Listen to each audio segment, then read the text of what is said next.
이 시간에 강의 내용은요, 아웃포커스 하는 방법입니다. 지난 시간에 아웃포커스가 뭔지 간단하게 우리가 알아봤죠. 아웃포커스는 지난 시간에도 마지막 부분에 말씀드렸지만, 조리개 구멍을 무조건 크게 한다라고 해서 우리가 원하는 아웃포커스가 된다라고 얘기를 하지 않았습니다.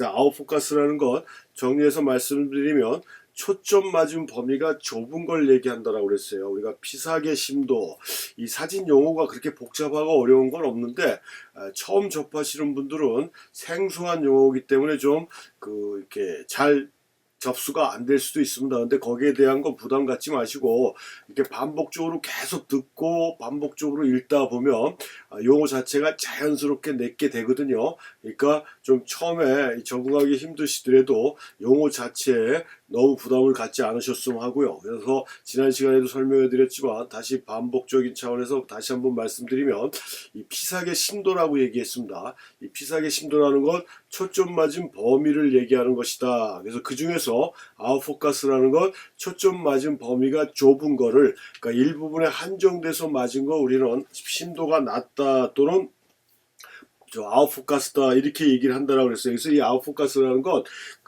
단순한 배경, 그러니까 감성적인 표현이라고 그러시죠. 영상적으로 좀 아름다워 보입니다. 그러니까 지난번에도 말씀드린 것 같은데, 일반 사진을 전문으로 하는 분이든 뭐 취미로 하시는 분들이든 이런 분들 이외에도 사진하고 전혀 연관이 없는 이런 분들도 아웃포커스는 대부분 다 알고 계신다는 얘기예요. 또 아웃포커스를 찍었으면 하는 욕망들이 강하다는 얘기입니다. 왜냐하면 요즘은 뭐 사진을 볼 수 있는 기회가 굉장히 많으니까, 그러다 보니까 이 아웃포커스가 영상적으로 참 이뻐 보이고 아름다워 보이거든요. 그래서 이 스마트폰이나 이런 데도 아웃포커스 기능들이 요즘에 다 할 수 있게 나오는 경우가 일반적인 게, 그 정도로 많은 분들이 좋아하는 그런 촬영 테크닉이다. 그래서 이런 아웃포커스는 굉장히 좀 전에도 말씀드렸지만 감성적인 표현이고 영상적으로 아름다움을 추구하고, 그 다음에 일단 그 배경하고 인물을 분리시켜서 이 사진을 봤을 때 시선이 집중되는 그런 역할도 해주고요. 지난번 강의에도 말씀드렸지만 그 사진은 뭐라고 그랬죠? 뺄셈이라고 그랬습니다. 이건 뭐 100번, 1000번 들어도 과하지 않은 얘기니까, 그러니까 사진은 뺄셈이다, 사진은 뺄셈이다라는 걸 머릿속에 완전히 박아두시면 돼요. 그래서 이 사진을 뺄셈이다라는 개념을 확실하게 보여줄 수 있는 또 영상적인 처리 방법이 이 아웃포커스라고 할 수 있는 게, 내가 원하는 부분에다만 초점을 맞추고 나머지는 다 흐릿하게 처리해 보니까 산만한 배경이 다 정리가 되고 내가 필요로 하는 대상만 확실하게 부각이 되는 거지 않습니까? 그러다 보니까 당연하게 뺄셈이 자연적으로 이루어져서 시선이 집중되는 이런 현상을 만들어낼 수 있고, 그래서 시선을 끌어들이는 거죠. 사진에 이런 효과가 강한 게 요 아웃포커스라는 거예요. 아웃포커스. 그래가지고 이 아웃포커스는 아웃포커스 할 수 있는 방법은 크게 세 가지가 있습니다. 세 가지가. 그러니까 첫 번째가 우리가 지난 시간에도 배웠고 오늘도 말씀드리는 조리개 구멍을 크게 한다 라는 게 첫 번째 조건이에요. 근데 다른 시간에도 또 말씀드릴 기회가 있을지 모르겠지만, 조리개를 완전히 크게 한 상태에서 이 대상과, 그러니까 우리 사진 찍히는 대상을 뭐라고 그랬다고 그랬죠? 피사체라고 얘기한다고 그랬습니다. 피사체하고 카메라가 이 수평이 되잖아요. 아주 각이 정확하게 수평이 돼버리면 이 아웃포커스가 되질 않아요. 그렇게 이해를 하시면 돼요. 그러니까 무조건 구멍만 크게 한다라고 해서 아웃포커스가 된다라고 생각하시면 오산이라는 얘기인데, 구멍을 크게 하게 되면 작게 하는 것보다는 아웃포커스가 된다라고 말씀을 드렸던 거고요. 이 조리개를 크게 한다라는 건 제가 조리개 설명하면서 깜빡 잊고 설명을 안 드린 것 같은데, 조리개를 크게 한다는 건 수치상으로 우리가 조리개 숫자가 어떻게 되어 있습니까? 뭐 카메라마다 다 틀린데요. 평균적으로 말씀드리면 1.4, 2, 2.8, 뭐 5.6, 4, 5.6, 8, 11, 16, 22, 32, 64 이렇게 쭉 올라갑니다. 거의 배로 증가감하게 이렇게 돼 있고, 요즘은 뭐 감도할 때도 말씀드렸지만 3분의 1 단계로 노출을 변화시키다 보니까 중간에 다른 숫자들도 껴있지만 일반적으로는 배로 증가감하게 돼 있어서 1.2, 1.4부터 하든가 해서 1.4, 2.8, 4 이렇게 올라가거든요. 이렇게 되는데 숫자가 큰 쪽으로 가면 구멍이 작아지는 거고요. 숫자가 작은 쪽으로 가면 구멍이 조리개 구멍이 커지는 거예요. 근데 이게 아주 간단한데 사진을 처음 하시는 분들은 그게 잠깐 헷갈리는 경우도 있는 것 같아요. 구멍이 크면 숫자도 컸으면 금방 이해가 되는데 구멍은 커지는데 숫자는 작아진다 하니까 그 부분이 처음에 숙달되기 전에는 아주 단순한 것 같은데도 또 많은 분들이 헷갈려 하시는 분들도 있어요. 물론 바로 접수해 갖고 이해하시는 분들도 있지만 간혹 이해를 못 하시는 분들도 빨리빨리 그 이해가 안 되시는 분들도 있는 것 같은데 그건 큰 문제는 되지 않습니다. 이것도 아까 말씀드린 대로 반복적으로 하다 보면 금방 내게 되니까요. 그래서 그냥 참고하시라고 다시 말씀드리지만 숫자가 큰 쪽으로 가면 조리개 구멍은 작아지는 거고요. 숫자가 작은 쪽으로 가면 구멍은 커지는 거다. 그래서 우리가 보통 앞에다가 F자를 붙여서 F 넘버라고 이렇게 얘기해서 조리개 값을 얘기를 하는데 그거는 다른 기회에 있을 때 말씀드릴 수 있으면 해드리고 근데 뭐 앞에 붙어있는 숫자 자체는 그 표시 기호 자체는 그렇게 중요한 게 아닙니다. 그게 다 다른 시간에도 말씀드렸는지 몰라도 사진에 기본적으로 사용하는 그 명칭이나 용어는 옛날에 다 코드하게 애들이 이렇게 지정해줬던 그런 숫자들이나 명칭이거든요. 그래서 우리는 일반적으로 조리개 숫자를 F자를 붙여서 F 넘버라고 이렇게 얘기를 하는데 하여튼 다시 말씀드리지만 숫자가 작으면 구멍이 커지는 거고 구멍이 커지면 아웃풋가스가 된다. 이게 가장 기본적인 상황이고요. 두 번째 조건은 또 뭐가 있습니까? 두 번째 조건이 대상과의 거리. 여기서 대상이라는 건 뭡니까? 우리가 사진이 찍히는 대상, 그러니까 사진에 찍히는 소재, 이걸 우리는 피사체라고 얘기한다라고 했습니다. 피사체하고 거리가 가까우면 가까울수록 아웃풋가스가 된다라고 보시면 돼요. 멀어지면 멀어질수록 아웃포커스가 안 되는 거죠. 반대로 그렇게 이해하시면 되고요. 세 번째가 망원 렌즈를 사용한다 이렇게 돼 있어요. 우리가 지금 렌즈 파트는 아직 배우지는 않았는데 망원 렌즈는 그래도 많은 분들이 알고 있지 않습니까? 망원 렌즈가 뭡니까? 멀리 있는 걸 크게 보는 렌즈가 망원 렌즈잖아요. 뭐 땡겨서 보는 건 아닌데 아무튼 멀리 있는 걸 크게 보는 렌즈가 망원 렌즈고, 그래서 망원 렌즈는 어때요? 크다 보니까 나중에 배우시겠지만 초점거리가 길어지죠. 초점거리가 길어지다 보니까 렌즈가 커져요. 렌즈가 커지니까 렌즈를 통해서 들어온 빛이 필름 이미센스까지 가는 동안에 이 터널을 통과하면서 빛의 양이 자꾸 감소될 거 아니에요? 감소되니까 감소된 만큼 조리개 구멍을 다른 렌즈의 조리개 팔이라도 망원 렌즈의 조리개 팔은 더 크다라는 얘기입니다. 왜요? 감소된 만큼 구멍을 더 크게 만들었기 때문에. 그러니까 똑같은 조리개값 F8이라고 해도 렌즈마다 이 구멍은 틀려요. 크기는.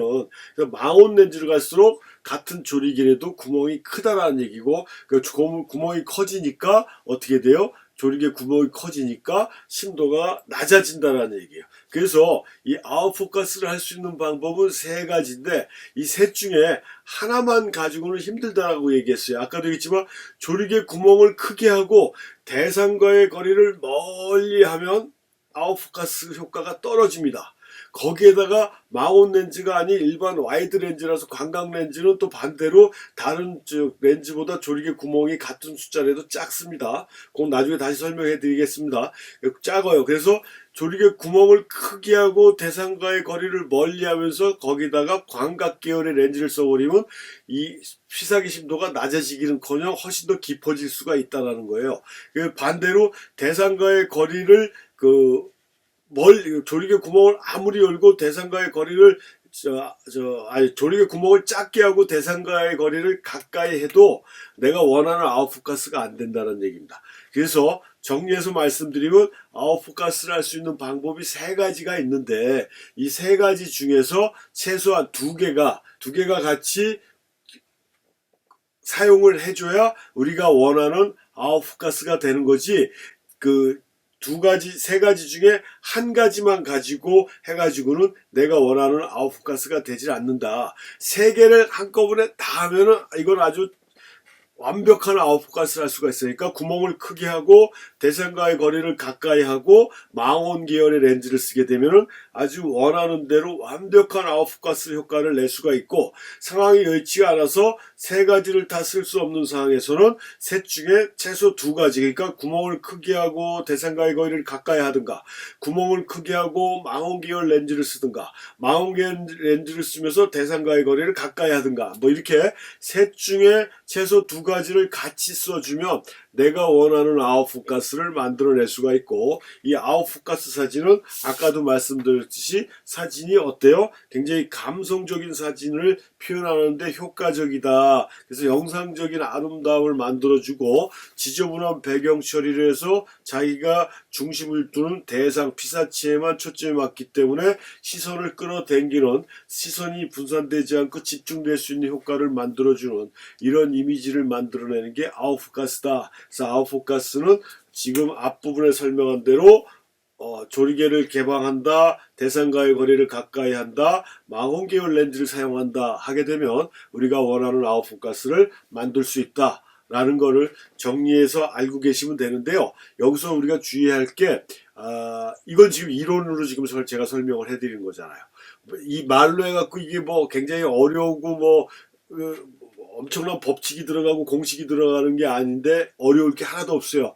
제가 말을 좀 잘 못해갖고 언어로 해서 이해를 못할 수는 있겠지만 내용 자체가 그렇게 어려운 건 아니거든요. 그래서 이건 전혀 이해 못할 수는 없는데, 문제는 뭐냐면 우리가 항상 말씀드리지만 이론과 실기가 이게 엇박자가 날 때가 있다는 얘기예요. 분명히 말로는 이렇게 했는데 찍으러 나가니까 잘 안 될 수도 있다는 얘기입니다. 그래서 들은 이론을 갖다가 머릿속에 쟁여두지 마시고 바로바로 실습을 통해서 자기 몸에 습관이 되게 만들어줘야 된다는 얘기입니다. 그래서 옛날 필름 사진 같은 경우는 밖으로 나가서 감도에 대한 그 관용도라고 해서 빛의 노출 언더 오버에 대한 허용폭, 요것도 다 나중에 설명이 나가니까 너무 걱정 마시고요. 빛이 많이 들어오고 덜 들어오고에 따른 그 허용 오차 폭이 필름 같은 경우는 굉장히 좁기 때문에 이 실내에서 함부로 이렇게 연습할 만한 그런 여건이 안 됐어요. 그걸 찍고 나서 현상을 해서 또 봐야 되는 이런 번거로움과 시간이 오래 걸리는 게 있지만, 디지털 사진은 어떻습니까? 충분히 감도를 올려가지고 만약에 날씨가 요즘 또 뭐 춥다든가 밖에 비가 온다든가 아니면 밖으로 나갈 여건이 안 된다든가 뭐 여러 가지 상황이 있을 거 아니에요. 그럴 때는 실내에서 집에서도 얼마든지 뭐 꽃병이나 커피잔이나 뭐 이런 사물을 가지고 아웃포커스 연습을 해볼 수 있다는 얘기입니다. 충분히 할 수가 있고 바로바로 LCD를 통해서 아니면 컴퓨터에 백업 시켜가지고 자기가 촬영한 사진을 보면서 이게 이론하고 비교해 보는 거예요. 설명할 때 이렇게 했는데 이렇게 찍으니까 진짜 되는구나, 이렇게 하니까 안 되는구나 라는 걸 판단해 가면서 연습하는 게 굉장히 중요하다는 얘기입니다. 이 사진은 이론만 갖고는 되는 게 아닙니다. 이론과 실기가 병행이 돼야 된다라고 그랬어요. 제가 다른 강의 시간에도 한번 지나가는 말로 했던 것 같은데, 제가 한국에서 사진학원을 할 때는 이렇게 언바란스 사진가라고 학생들한테도 얘기했습니다. 그러니까 이 절름발이 사진가라고 그랬어요. 제가 뭐 절름발이 분들을 제가 비하하는 건 아니고요. 무슨 얘기냐면 이론은 굉장히 많이 알고 있는데 실질적으로 촬영을 나가서 찍어볼 만한 시간적인 여유가 없기 때문에 이 실전에는 굉장히 약했던 사람이었거든요. 제가 학생들한테도 솔직하게 그렇게 얘기를 했습니다. 찍는 건 니네들이 나보다 더 잘 찍는다. 그렇지만 나는 많은 사람들의 사진을 보고 조정해주고 평가를 해왔기 때문에 사진을 보고 평가하는 데서는 이제 학생들보다 굉장히 많이 앞서고, 사진을 지금 배우시는 분들보다는 많이 보고 조절해 줄 수 있는 능력은 있지만, 내가 막상 현장에 나가서 사진을 찍어 보려면은 생각했던 것도 잘 안 되는 게, 아는 거에 비해서 실제로 찍어보는 게 약했기 때문에 그러거든요. 이게 굉장히 중요한 얘기입니다. 제가 가지고 있었던 가장 큰 단점이었고 컴플렉스였어요. 근데 그걸 이제 미국 생활 20년 동안 그걸 극복을 했습니다. 완벽하게 극복은 안 했지만 하여튼 미국에 있을 때는 시간만 남으면 카메라 들고 나가갖고 현장에서 부딪혀보고 찍어보고 했기 때문에 지금은 이제 과거보다는 어느 정도 현장감이라든가 이런 것들이 좀 많이 좋아졌어요. 그래서 제가 이 말씀 드리는 이유도 마찬가지예요. 이론만 가지고는 절대 좋은 사진을 만들어낼 수가 없다는 얘기입니다. 지금 이렇게 간단한 내용이지만 이 간단한 내용을 듣고 바로바로 현장에서 찍어보고 연습해보는 게 제일 좋은 훈련 방법이다. 디지털 카메라의 장점을 효과적으로 이용해 볼 수도 있습니다. 그러니까 디지털 카메라는 실용적인 면에서도 좋지만 이렇게 교육 과정에서는 필름 사진보다는 월등히 유리한 점이 많다. 그러니까 이 디지털 카메라의 유리한 점을 활용해서 이론을 듣고, 이론 시간도 짧지 않습니까? 길어야 20분, 30분, 보통 10분, 15분 뭐 이런 것도 많고 하니까 짧게 듣고 바로 직접 찍어보시고, 찍다가 안 되면 왜 네가 시킨 대로 했는데 안 되냐고 저한테 이메일 보내시든가 메시지를 보내시면 제가 바로바로 또 해결책을 만들어 드릴 테니까 그런 식으로 수업 진행을 해주시고 진도를 따라 하시면 되겠습니다. 요 점을 다시 한번 강조하면서 이번 시간을 마치겠습니다.